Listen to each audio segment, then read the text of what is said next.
The lowest hanging fruit with which to poke fun at GW is the nomenclature they give these factions in 40k. Tell me what was wrong with Eldar? Space Elves, I get it, that's not going to cut it. But why Aeldari? It makes no bleeding sense.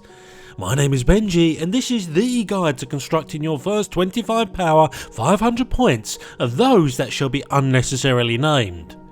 For the uninitiated, then power is your unit of counting for open and narrative play, when you want things chill, and points are for match play, when you crave granularity and an even playing field. During this story time then we'll be crafting not one but two lists of differing themes, with the hope that one of them will tickle your fancy. The tricky part with this bumper codex is actually whittling down to just two. Yes, the bulk of the book is the conventional Asuryani units, but you've also still got a healthy selection of Harlequins and the pygmy selection of Ynnari at the tail end. But we're just going to keep it logical and go for some traditional Asuryani for option A and the Harlequin route for option B. We kick things off then with the Craft Worlds list of Vanilla Aeldari. And as is the custom, we're going to snuggle things nicely into a patrol detachment, with our warlord of choice being a Farseer.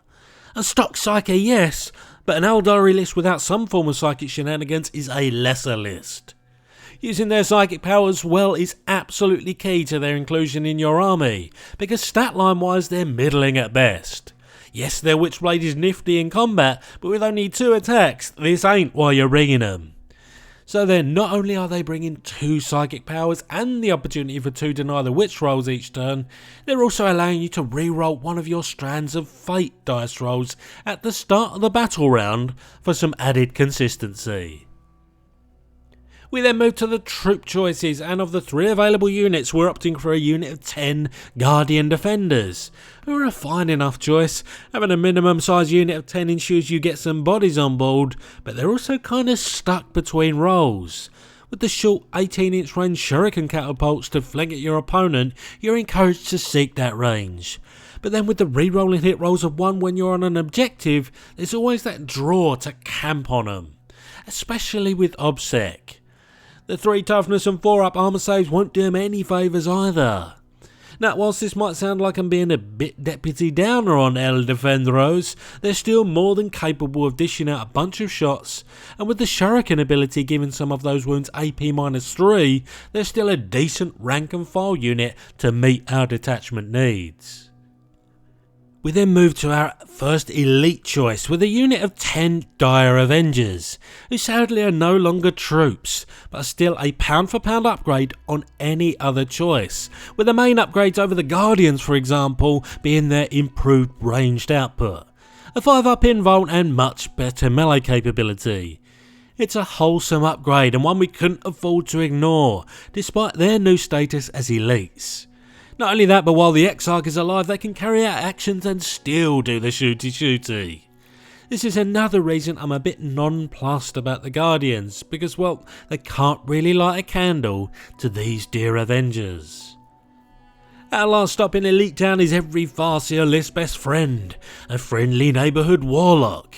You see, for every Farseer you can take a unit of these neophyte psychers without taking up a battlefield slot, which isn't particularly relevant to us as we can squeeze him into a patrol detachment anyway, but interestingly if you take warlocks as a unit of 1, they then become a character, which is a lot more impactful than you might realise because they're pretty squishy, with only 2 wounds and a 4-up invuln, and so will benefit handily from Lookout Sir.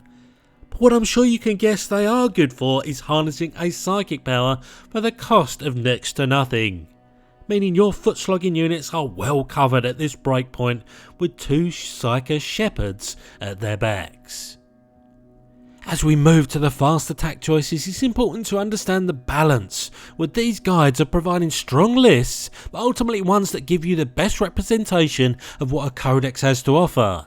And so up until the very last minute I had a unit of 5 Howling Banshees in this figurative spot in the army, because well, they're swish.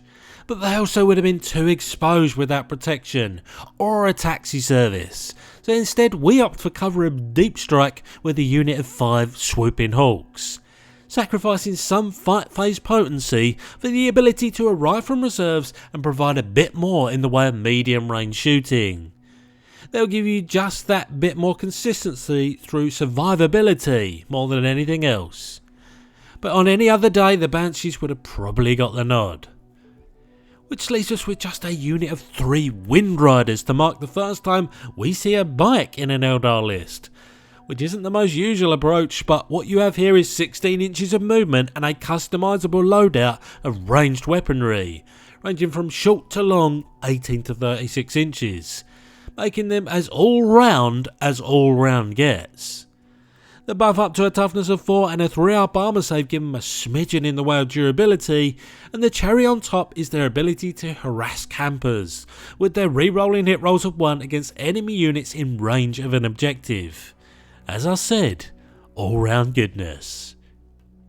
And that there is your list of vanilla Aeldari. There's a hell of a lot of different ways you can go in the codex, but here you're seeing a smattering of different types of units, and you're getting an equal measure of balance and power to go up against anything an opponent might have to offer.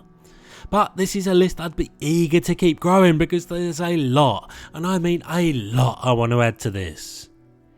That being said, we also promised Harlequins on this here day, and that time has arrived. Yes, these madcap Aeldar have a much smaller pool of units to choose from, but one suspects you're either dead set on the Quins based on their aesthetic and or their theming, and so here we are with the top of the tree.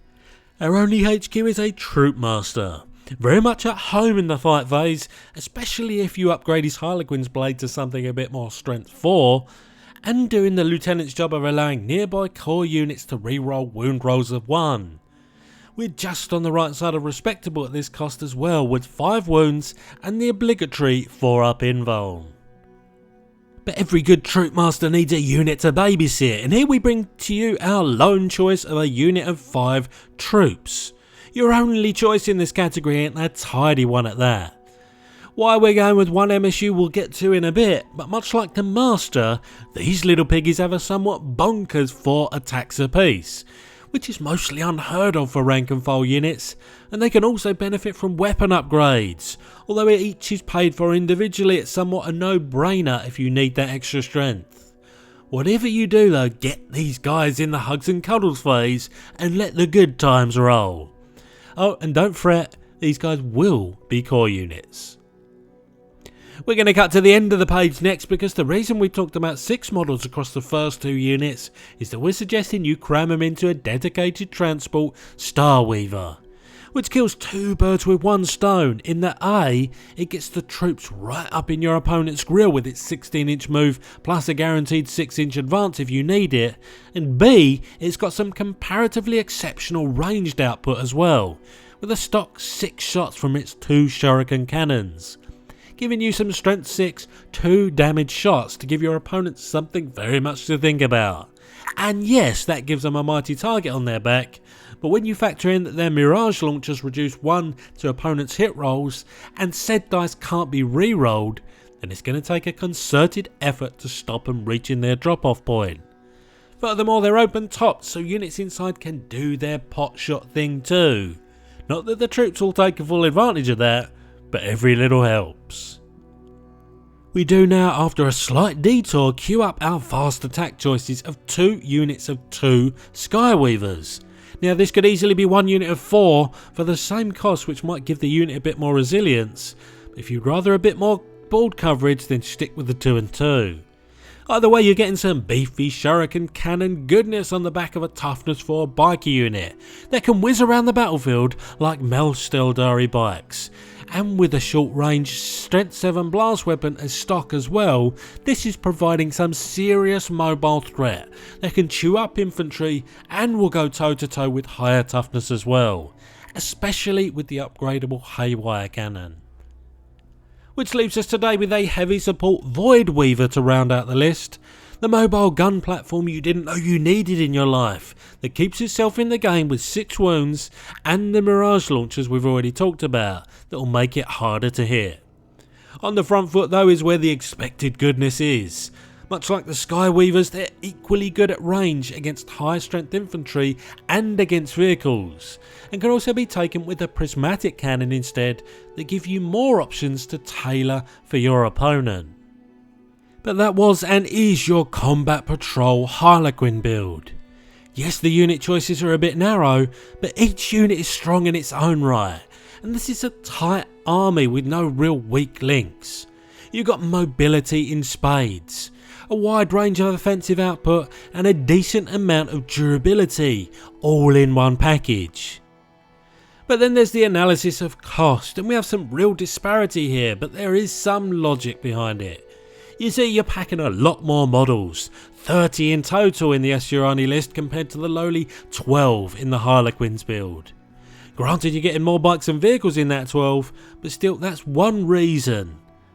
The other way to look at it is that you're much better off buying the Combat Patrol box for the vanilla list, because not only do you get the Farseer, the Avengers and the Wind Riders, but you'll also get a Wraithlord and an extra 3 Wind Riders for pennies compared to buying all this separately.